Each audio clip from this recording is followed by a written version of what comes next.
good Italian job. How the heck I'm are you, feeling brother? I'm feeling good, Tommy boy. Feeling really good. How are things going? How was your week?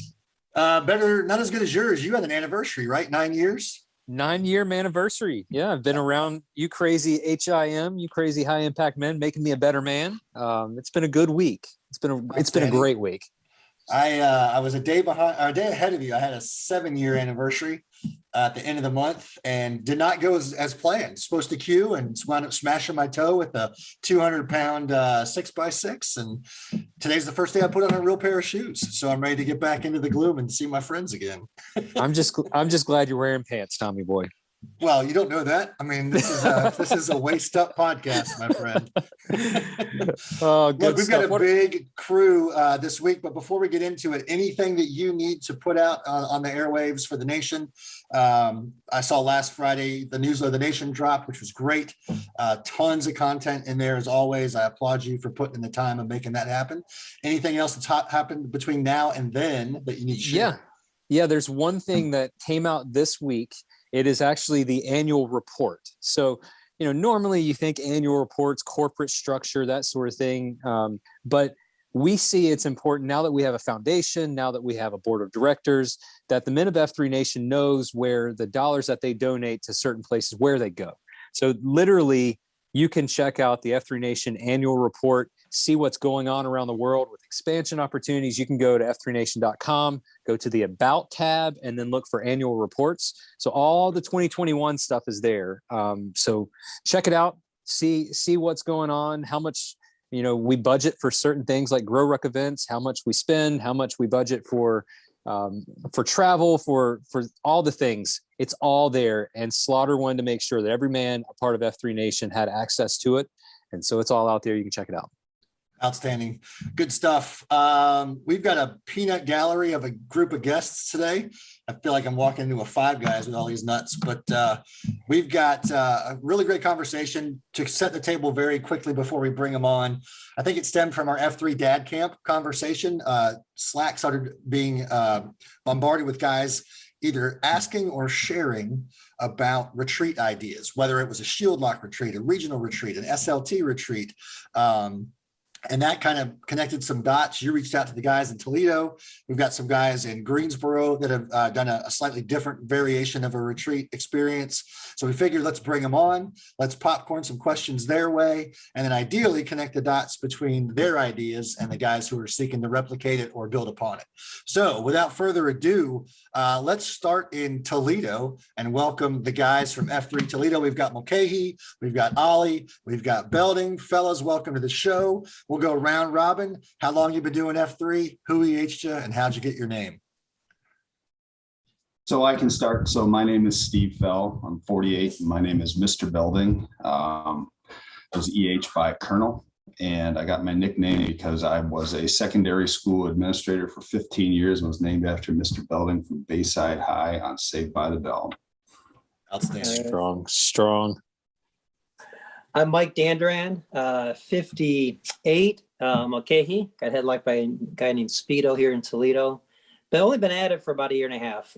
Catholic priest, and was a chaplain at the Air Force, our 180th Fighter Wing here in Toledo. And so therefore the name Mulcahy from the MASH TV series, Father Mulcahy, who was the chaplain for the med group. Respect. Love that. Matt Britt, 44, Ollie. I was EH'd by my neighbor Brute and also Klinger. And very first workouts, I've been at it a little over 5 years.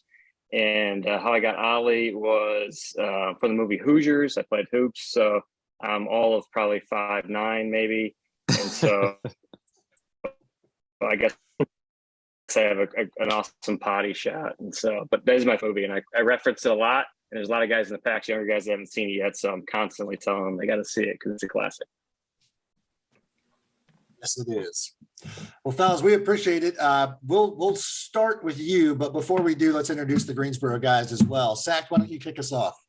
Sure. Michael Ambler, 57 Sack, started February 7, 2015, and got my name Sack because I was a no good small college quarterback. And sadly, the name was quite appropriate. So somebody knew that in the crowd. I did not volunteer that, but That's how I got my name.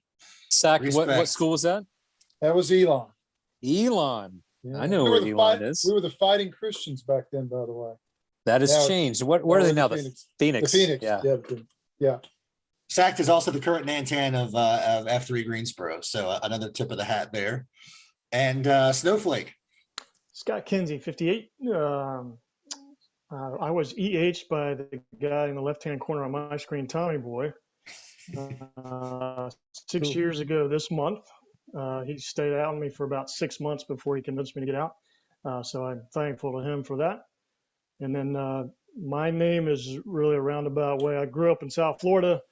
I mentioned I was a Miami Dolphin fan, and then somebody made the connection to Ace Ventura Pet Detective with a dolphin named Snowflake. So Oh, that's that's how I good. ended up with Snowflake. That's I would say that's okay. That's great, Snowflake. IJ, I'll hand it over to you, man, to kick us off with Toledo. Yeah. So the guys in Toledo reached out and mentioned, hey, we've got a retreat. We had a retreat, and I asked a handful of questions. And the more that we found out, the more I was like, man, this is something that the nation needs to know. So I'm going to toss out the very first question, or basically a statement. The guys in Toledo, tell me about this retreat, that you guys had, how many guys attended, just kind of the details behind this region-wide retreat. Well, I think before we talk about the what, I think it's really important for us to talk about the why first and foremost. I took over as Nantan in November, and one of the things I really wanted to focus on as a group was mental health, and particularly men's mental health. That was spurred on by a couple of things. We had a guy from Black Swamp, one of the neighboring regions, who I had met a few times, but a lot of our guys knew very personally, took his life in October. And that affected a lot of guys around here. Also around that time, had a family member that some of the mental health struggles came to the forefront too. And so it was something that, I felt really passionate about, and I knew a number of guys did. And so started having some breakfast. We have a mental health breakfast every other Sunday that is open for guys to just show up and talk and unload. And we have a couple of themes every month that we talk about. And so we started doing that. And, as things would have it, I was working on the Give to Give campaign with Scratch and Win. And I know, a lot of guys are familiar with his journey, and we started having conversations while we were doing Give to Give, and, had a lot of dialogue with him. Well, what can the foundation do to support that? What could we do to assist with that? Which, we continue to have dialogue, kicking ideas around, and I wasn't sure what that looked like yet. And then, as life works in strange ways, Ali approached me about doing a retreat, which I thought fell in line with that. And Mulcahy did as well, and started really framing that up for us, what that would look like and how that could accentuate a lot of the stuff we were already working on locally. And we actually got some guys trained to be point people for guys through NAMI, which is the National Alliance on Mental Illness. And so we've really been making a point of drawing that out. It's a challenge for guys, especially guys our age. The demographic we're in is a pretty high suicide rate, and it's stuff that we don't like to talk about. So we wanted to create an environment where we could talk about this. This retreat was just something to take it to the next level, and the theme of it actually was level up. And so it was a 33-hour retreat. We went out of state into Michigan, about an hour away, and had an awesome facility that Mulcahy had some contacts with that hooked us up on a beautiful lake, and spent 33 hours really pushing all 3 F's. And the theme was level up, because we wanted to take things to the next level, as far as fitness goes. We spent a lot of time working on calling cadence, not killing ourselves, but working on calling cadence, because that's something guys don't always feel comfortable with. And we wanted to push guys to lead and get out of their comfort zone. Had some really excellent second F, some deep connecting conversations with guys that I think furthered a lot of relationships, and then spent a lot of time, working on that third F, talking about where we are in our faith journey and how we can improve. So that's the general idea of it, and really the impetus behind it. Mulcahy and Ali did an awesome job of framing it up and giving it giving it structure and giving it legs. So I can let them talk more about that part of it. But the why to us was just as important as the what. And I do want to give a shout out to the foundation. They gave us $2,500 to stake us as a sua sponte grant to help pay for lodging up there. So it was a dollar for dollar match for us. So I want to give a shout out to the foundation, because that money does go to do good stuff, and it goes to good places. It's not just going somewhere in Charlotte. It does good stuff for you locally. Awesome. That's a great thing to hear, the why behind it, because sometimes the why is as simple as, I just want to go spend some time with my buddies. And a lot of the guys probably attended to spend some time with their buddies, but there was a little bit more behind it, the stuff behind the scenes. So Ollie, tell us a little bit about kind of the details of the weekend, the what of the weekend, just anything you want to add on top of what Mr. Building just told us. Yeah, thanks. I would say the details of the weekend. So kind of Belding framed that up, and we got together. We formed kind of a service team and said, let's get 8 to 10 guys together who are going to let's put some content to this, and with the hey, first F, second F, third F, and let's put a point of contact on each. And so we did that, and we said, when we looked at the agenda, we said, we don't want this to be a full beat down all weekend. We want it to be a lot of second F, and we want to be, obviously in the first F, but and then that kind of bridge that third F, we're here for a reason. We're here for another reason. So we got together as a team and just started brainstorming, what could we do? What would it look like? It's not a weekend that we're going to go just hang out by a fire and drink beers. We did some of that, but this is about really getting deep and building a foundation across the packs. We have a very strong packs, and we have very solid second F, very solid third F. This is good to get up into somewhere away from kind of called it. So is then the theme came about. We need a theme for this, and I actually would want to I'll kind of say the theme. We said it was level up. And the theme was there's always another level up. There's always another ascension. There's more grace, more light, more generosity, more compassion, more to shed, more to grow.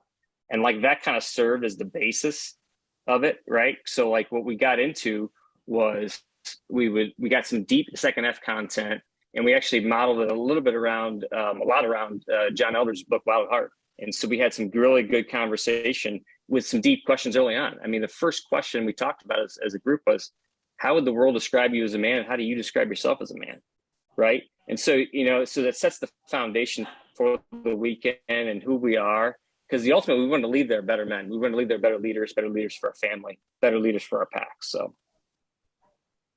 That's awesome. That's really good context there. Okay. Tell us a little bit, I see you have your collar on, you are a pastor, you are a priest. What was that third F piece? How did you incorporate that? Was that the reason you got involved, or just kind of walk us through your piece of the planning process? Yeah, I kind of I think with Ollie and Belding, I initially kind of I drove it. I didn't necessarily step onto the team to do the third F. We actually had another guy on the service team who led that, and then I plugged into that. Yeah, certainly as a pastor, shepherd of souls, I'm always concerned about our men's, faith life and where they are. Being a chaplain for the Air Force, and I also had the chance to be a chaplain for a Division I football team. I'm used to working with men and women of varying religious traditions and various places on the spiritual journey. Some who align themselves clearly to some defined religious tradition and practice, and others are far more nebulous. But nevertheless, if you're human, you're spiritual. As a part of every human experience, there's something beyond this personhood that I'm drawn to. And just working with men on that regard and asking them to level up with it. To do so in third F, we did a number of different things. We kind of asked them to do really, maybe the core of it was do a spiritual audit. Where do you stand with your values? How do you articulate your values?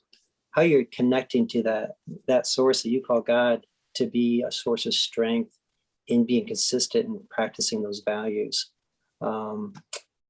So leveling up in that regard, we thought was pretty important, but also recognizing that to be a man of faith, we're always called into relationship. obviously a relationship with the God whom we name, but also a relationship with others. So the third F, we also incorporated just some time together. We called it an Emmaus walk, where another member of the Pox teamed up together and they just went out for 30 minutes, kind of shared the struggles and the victories they had in being men of God. And then we brought that back to kind of a circle of trust at a smaller level and did some real intentional sharing of those challenges and those victories. So that's a little bit about the third F. Kind of crossed over a little bit with the second F, where we went to a nonprofit youth camp, summer camp, and they're gearing up for their season. So we gave them about an hour and a half of service to help them in various projects, blowing leaves, setting out a dock, whatever we could to give some service to that facility for the mission that they have. And quite honestly, I think, that's our third F is about, not only being men for God, but being men for others. And that service hour and a half, really, I thought it turned out to be a stronger piece than I anticipated, or even the team anticipated in our planning. So that's how we incorporated the third F. So you guys had a workout of some sort. Your second F was heard some campfire talk, heard some cracking some cold ones. I love the Emmaus walk concept as well. I know that gets us into the third F, where service is firmly planted, I think, in any F3 region, right? Service to others, like you said, love your neighbor as yourself, right? So I think a lifetime ago, I used to be a big event planner. And the question I would always ask people, and I'll pose the question to you before we jump over to Greensboro, and then guys, you'll get that one as well. But kind of starting with the end, and when we get into planning mode, and what, when it's all said and done, guys are walking back to their car, heading home from the lake. What was it you were hoping they would be talking about on the ride home? I would say that they recognize the value of giving emphasis to all three Fs. We call it F3, but there's some guys that are really into the first F. That draws them in, but they're staying there. Mm-hmm. And we got to draw them into the second and the third F. So the leveling up, and those other guys, you got to level up in that first F. They're getting a little soft. They're not facing the gloom. They're not getting out as often as they should. So I think our takeaway was each one of these Fs is a critical dimension of my manhood, and I'm leveling it up. I'm stepping up on each of them. Outstanding. Ollie Belding, any additional input? I think the only thing I would say is perfectly said, Makai, was also like they're asking themselves different questions. And I think, the harder the questions you ask yourself, the more growth you'll have. And so they were in the car, hopefully reflecting on some deeper questions that they'll continue on and to grow from. So it was exhausting. It was tough. There were a lot of hard questions that we were asked. There were a lot of questions that we were asked to reflect on. I talked to a lot of guys that went. We had almost 30 guys that went, and all of them were kind of wiped. Even days after, because I think we didn't sleep as much as maybe we should have. There were cigars and bottles and cans involved, so you didn't sleep as well as maybe you normally would. But I think what wore guys out in a good way was, there was some pretty heavy conversation that forced us to reflect on a lot of things. So our car, I was in Mulcahy's car on the way back. We had some light conversation, but you could tell guys were impacted by what they'd heard and what they'd said. So I think, we had some light conversation, but I think a lot of guys took days to reflect upon, what they'd heard, said, and done. That's fantastic. And I'm sure that's exactly what, you were hoping, right? It's not just, okay, we're done. Let's just go back to life as we know it, right? We want to keep accelerating. A lot of guys throw out, myself included, do hard things. And that doesn't just mean lift a cinder block 1,000 times over your head, right? It means, I love the question of what values am I presenting to the world as far as how I see myself as a man, but how they see me, which is really what it's all about. That's outstanding. I'm going to shift gears over to the guys in F3 Greensboro, a bit of a different layout. but certainly a hard focus on building camaraderie and continuing to build the undergirding of a sense of tribe in F3 Greensboro. Sacked, if I'm not mistaken, you were kind of the impetus of let's go up and do this thing. Why don't you start us off as far as where the idea came from, what is the idea, and take us from there. Got it. So first I have to say the three guys from Toledo, that was awesome. I'm sitting here making notes and energy levels rising. So the antithesis of that, this would start as a bunch of goofballs and say, hey, let's go up to the mountains, let's crush ourselves and see if we have fun.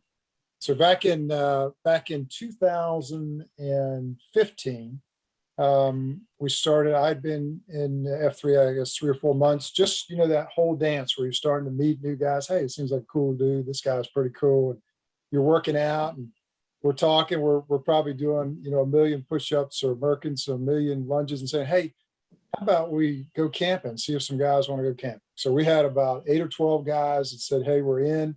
We didn't really know each other that well. It's amazing how well you get to know guys when you go up into the mountains for a weekend, right? And you have to pitch camp and it gets a little rustic and you sit around the campfire at night with food and talk, and whether it's faith-based or who are you, where are you from?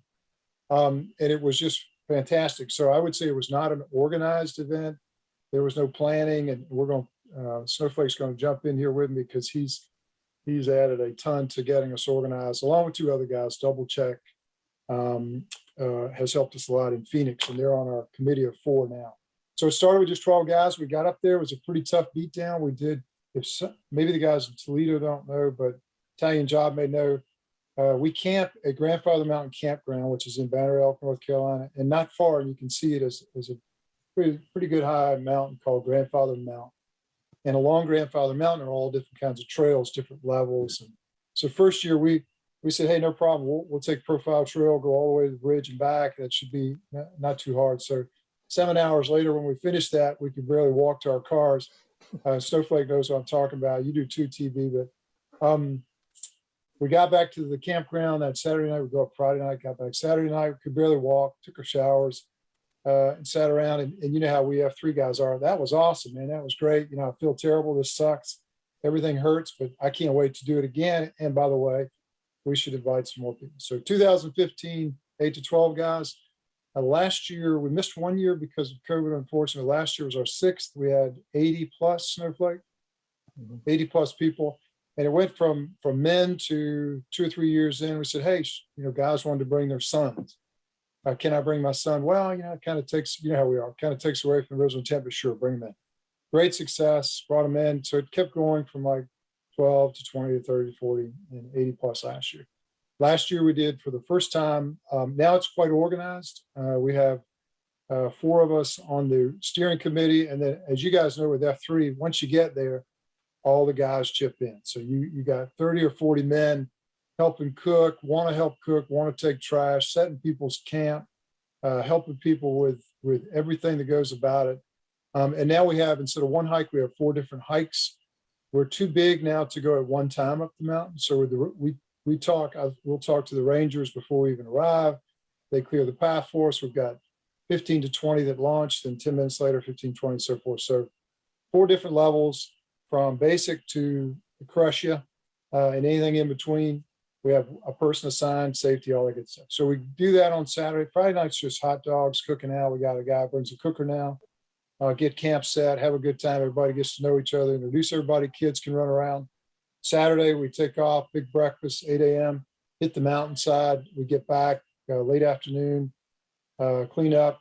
And I'll let Snowflake talk about meals and the big campfire Namarama and all that good stuff, if you would, Snowflake. But essentially, and we did something, I know this is interesting conversation amongst the nation at times.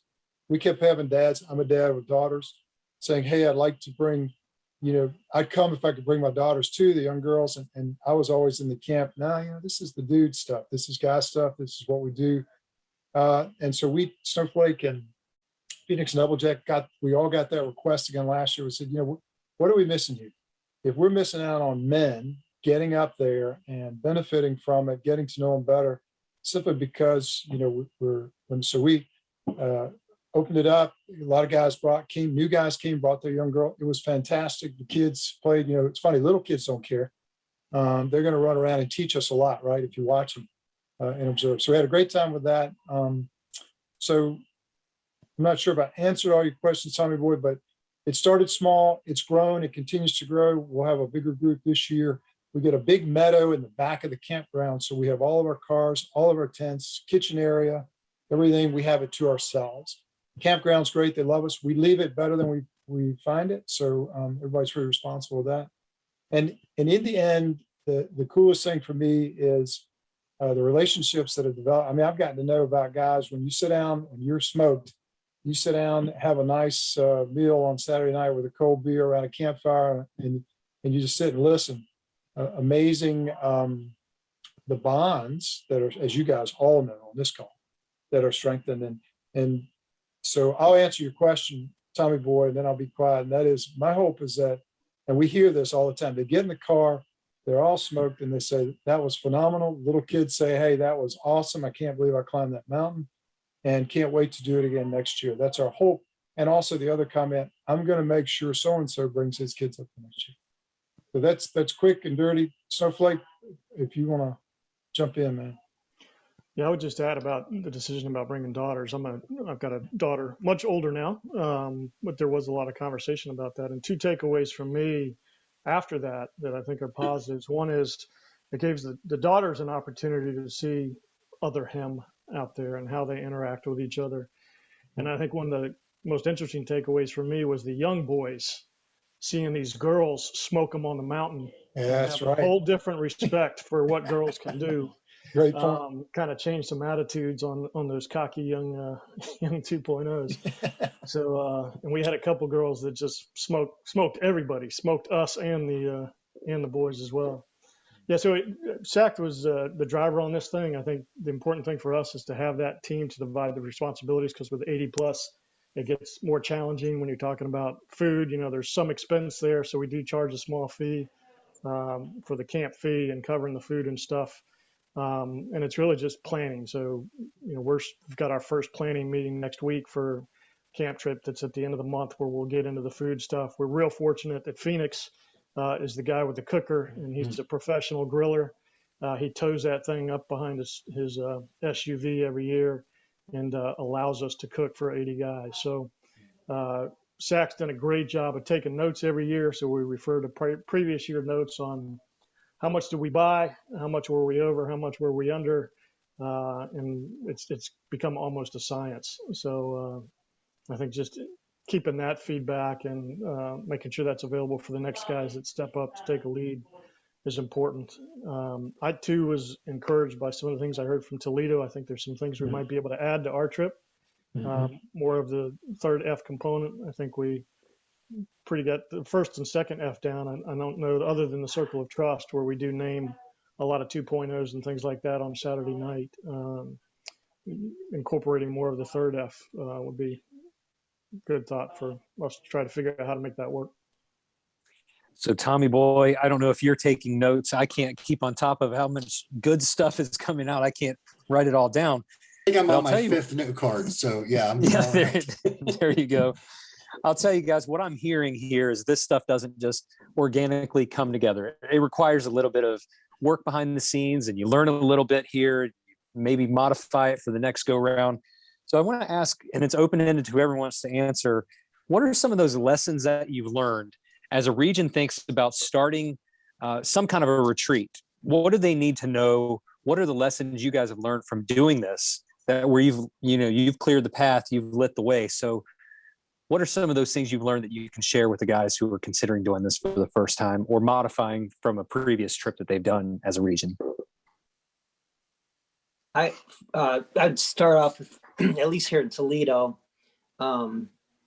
once Belden gave us the go-ahead to organize this, I tried to draw together the service team, and pretty deliberate about who I asked to go on to it. Unfortunately, everyone who was asked, all 10 sites, said yes to serve in that capacity.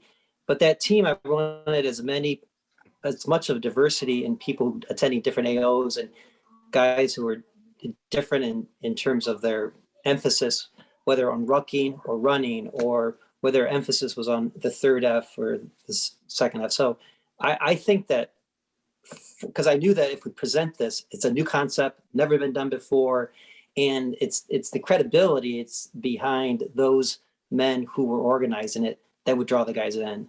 And so, I mean, I've felt blessed that, you know, some of our strongest him stepped up and said, yeah, I'll be on the service team. And they're the ones out in the circles of trust, announcing it, promoting it. And they had credibility. They had far more credibility than I did. You know, I was a relatively newbie.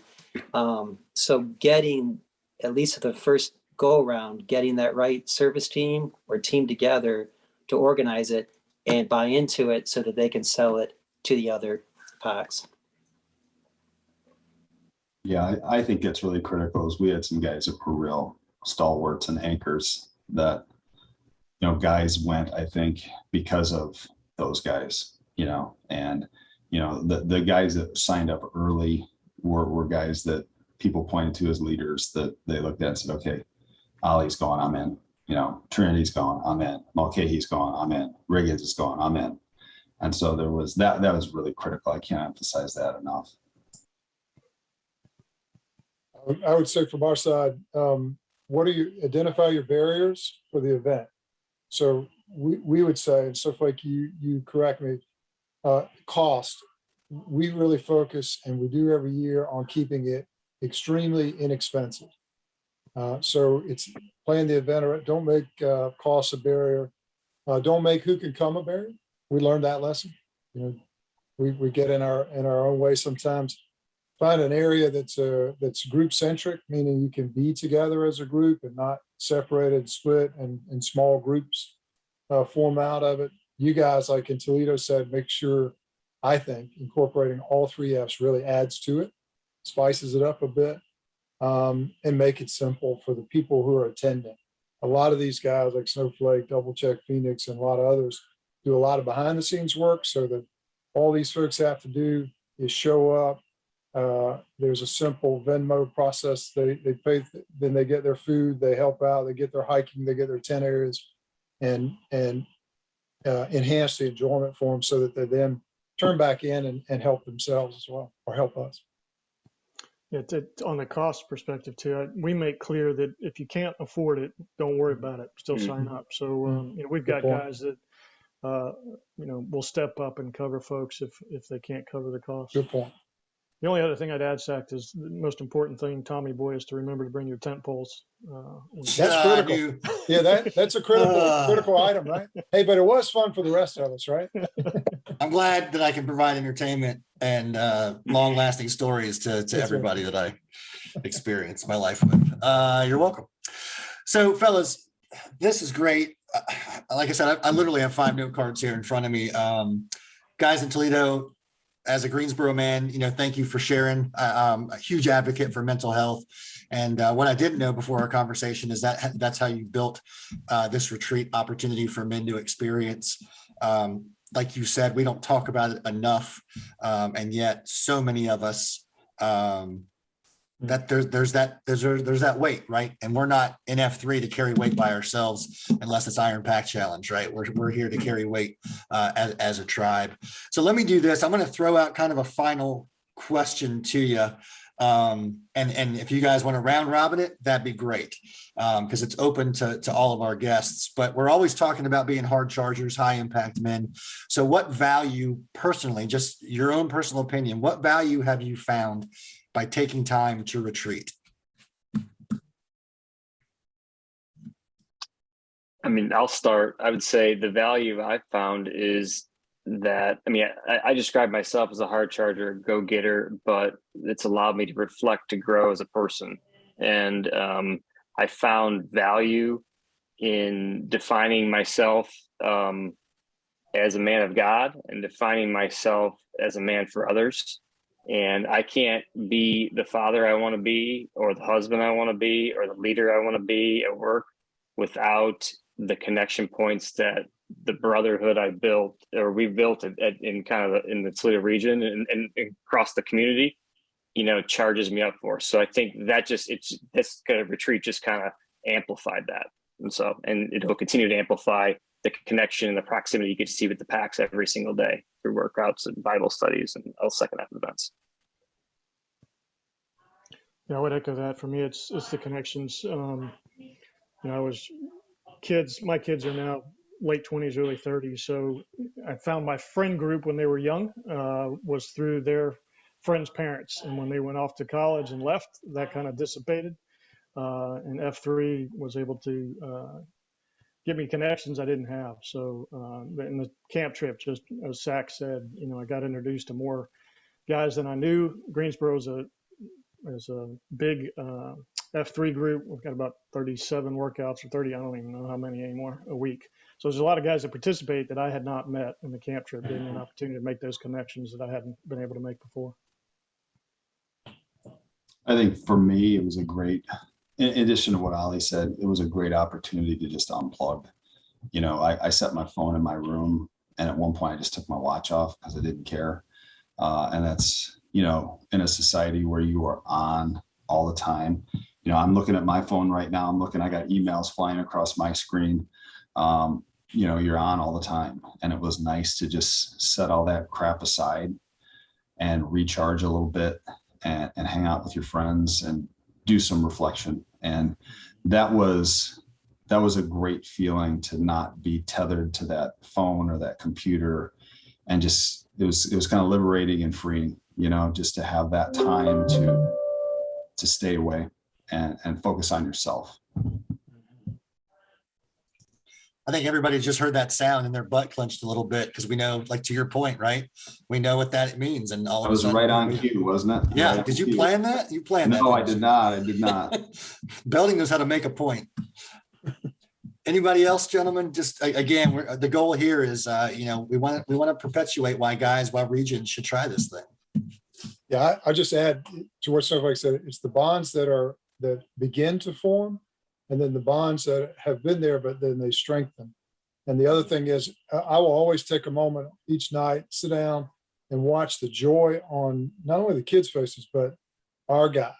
Watch the joy of detaching. I think Mr. Belding hit it right, getting away from the TV and all the things going on in society. And then it's a release for our men and for me. So. Yeah, I'd say from a lot of those values are right there.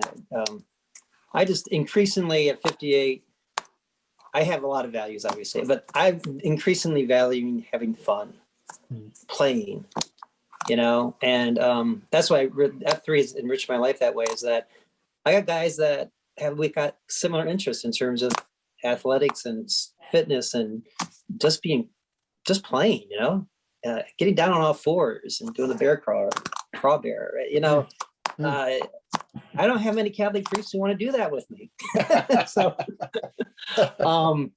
So I think living life, with men who have values is really, it's enriching. And so the connections that are made, I would couple though with Belding that in terms of mental health, in terms of, being transparent and vulnerable with members of the packs, it happens naturally because you feel this trust with other men who you've shared life with, and so that time together, those connections are really important in deepening relationships and bonds for the sake of just being transparent, seeking out the help, the support when you need it.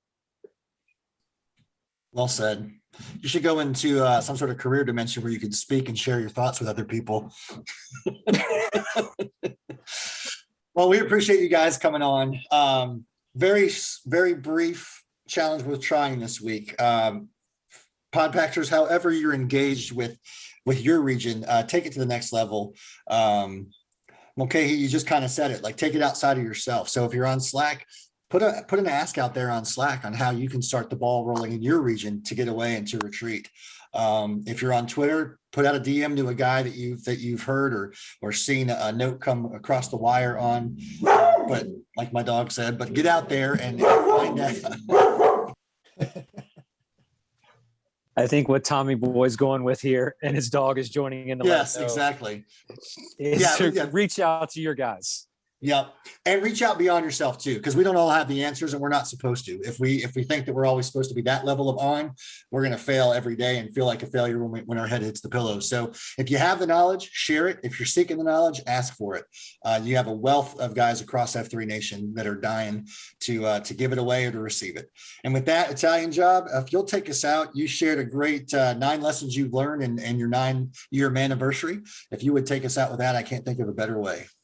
I appreciate it, brother. So, and we've mentioned it 9 years ago, my life's trajectory completely changed.